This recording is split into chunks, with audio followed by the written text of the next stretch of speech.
joining me. Hi, Jack. Good to It's see you lovely. again. And at the other side of the world, you're in Oslo at the moment. I In am really so opposite of you. like other side of the world. So what's happening in Oslo in terms of coronavirus and shutdown and everything?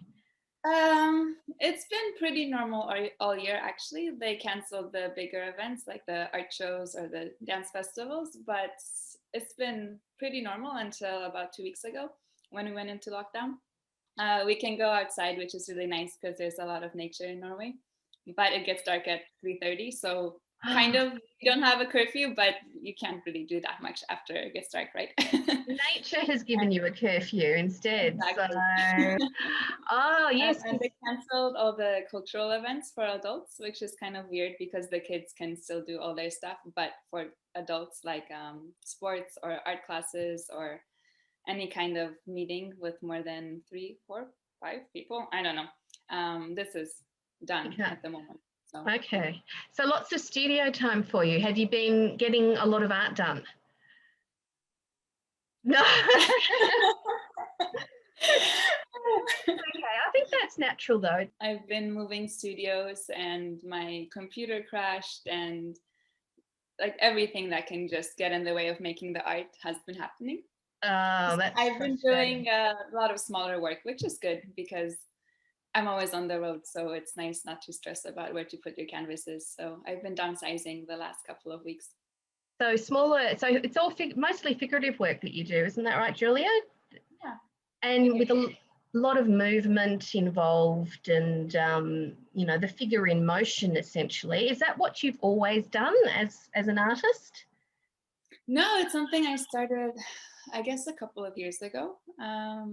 Okay. Yeah, I would say. I did a lot of abstract and landscape art before. Oh, And then I got tired of this. And I said, I actually want to work with the people, right? So I didn't paint people until I met you. So this was like my transition period. Oh, that's interesting. I didn't realize that. I just thought that you had always painted people because it feels so, just seems so natural with your style. No, it's so difficult. I've drawn them before, but this is completely different than painting, right? So just to get all the shapes and muscles and textures and all of this, it's been a journey. I love your work's very gestural. I think that there's a lot of movement and expression in it. So is that part of what you're looking for when you're creating your art? It is. Yeah. So I have the one series which deals with the dancers. So this is a very literal depiction of the movement. Yes. And the trickiest part is because usually when I paint them, I do the video of the dancers and then I freeze the video and it's difficult to photograph them, right? I'm not that talented. So to get the exact pose, I just pause the video.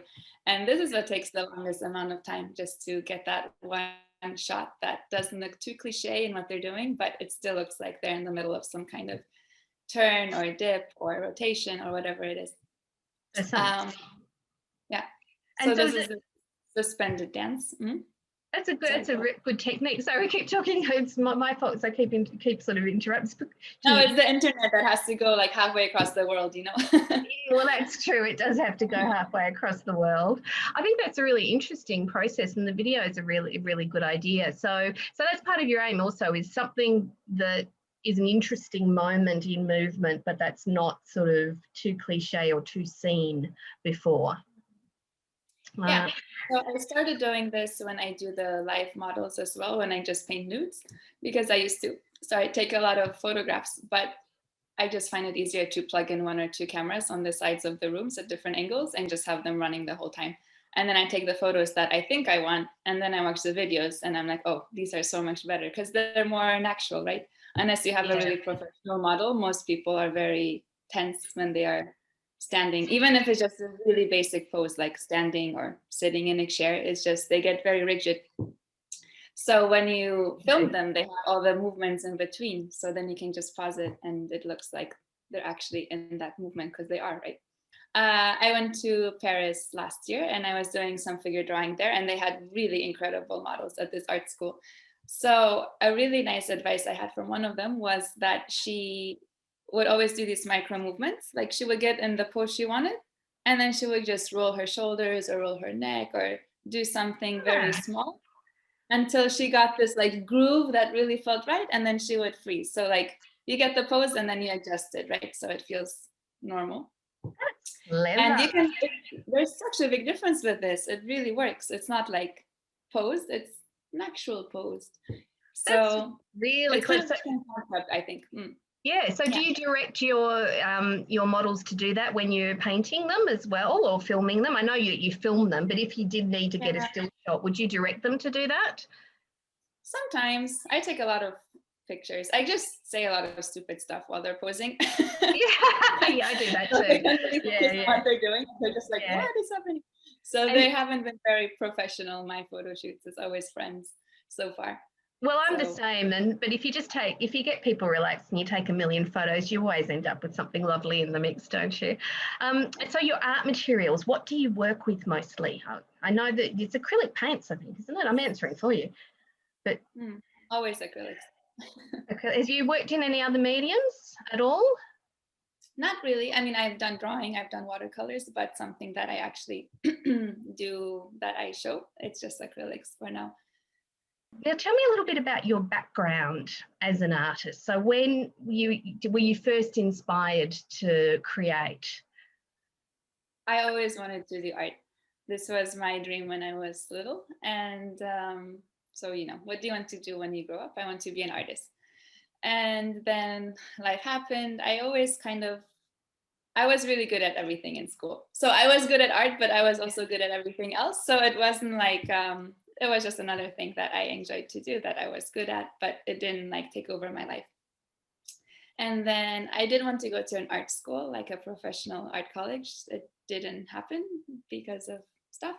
And I wanted to do other things at the time. I started working with theater. So I was doing costume design and all the backstage stuff just to. Fantastic. Yeah. So it's still art, but it's different.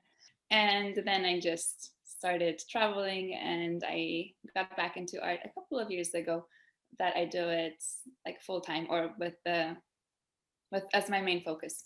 Yeah, okay. Well, that's like the true artist journey, isn't it? Sort of the nomadic journey where it just sort of happens and the unprofessional teaching where you read all the books and get all the articles online and try to copy artists you like. I think that's one of the best ways to learn, and a lot of my artists are the artists that I know have followed exactly that same journey, that because you sort of got to pursue what takes your interest. And you've been having some exhibitions this year as well, haven't you, with your beautiful figurative work?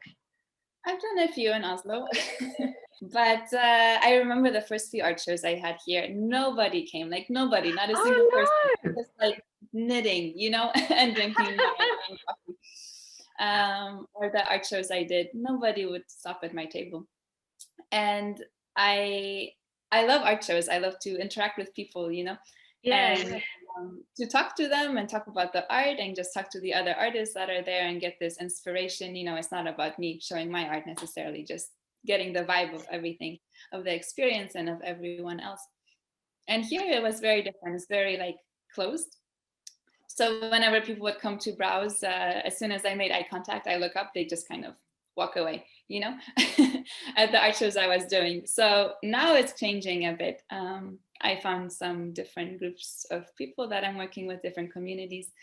And I think it's getting a lot more open because we have a lot of people coming to Norway the last couple of years. But before it's been really difficult. So I had a few shows this year and I consider them a big success compared to what I've had before. Well, I've seen the work. It's absolutely beautiful, Julia. So I'm not surprised it would be a success because, your work is gorgeous. So you should come to Australia. I should. That would just make life way too easy, I think. Well, you should definitely come. I know that everybody in Australia would absolutely love your artwork. And you started teaching this year, is that right? I started teaching this year. I did teach before, but not art and not to adults. I'm teaching adults now.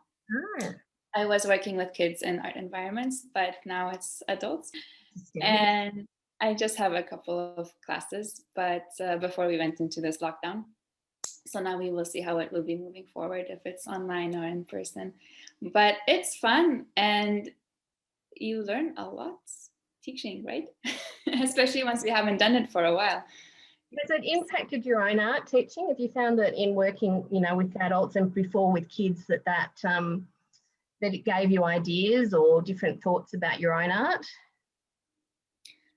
I don't think so specifically about my art, but the classes that I teach, I mean, I do have a few figure drawing workshops coming up, which are about the figure. So it's something I am more familiar with. But all the other art classes that I have lined up are more like one-time classes, right? Yeah. So you go, you create something for a couple of hours and you go home and you have this beautiful painting with you. So it's completely different from what I focus on, right? Because I am just, have fun and experiment, and I don't focus so much on the final product, especially when I'm teaching or something like this. So I have been forced to look at different types of projects and just different, you need to simplify it a lot, right? So it's accessible to everyone, to all the levels, but at the same time, have it be something interesting and engaging, and something that at the end of the class looks like it took a lot of time and effort and it's really cool and you can wow everybody with it. Yeah. So I don't think it influenced my style, but it did teach me to just have fun with it, honestly. Like, I'm just doing projects that are fun, that are quick, and that look really good at the end. So when I was writing all the class proposals, of course, I had to make all the projects, right? So I can show them how the process is and the final product. And it was just fun. It just got you out of the same, like, after you're just looking at anatomy for 2 years and trying to make sure that all the proportions are correct and all of this stuff. Like, I like to work with things that you don't have any reference picture, you don't have anything, it's just your own creativity, which is also kind of different here. But it's just good to have fun and play and try something different and not think if it's right or wrong. So what's ahead for you then, Julia? What's moving forward with your art? Hopefully once lockdown ends as well. Have you got any plans for the future? That's a big question. I don't know what I'm doing next week right now. Like, there's so many question marks in the air. I don't know. I'm really excited to finally have a website, or that I will have very soon. It's the first time I will. Before, I just had like a gallery view of the art, right? So now it's something you can actually buy and all of this stuff. So I hope to just kind of focus on expanding the, I guess, international audience. So all of that other stuff that isn't so much fun, like, of being an artist, right? Like the website or the marketing or all of this boring computer stuff, I guess that's kind of on my close horizon to focus into this and get part of more. It's difficult now, I think, to find shows or open calls since everything is online. On one hand, it is easier, but if you don't know where to look, it's also kind of trickier. And at the same time, you do have people from all over the world submitting to these things, right?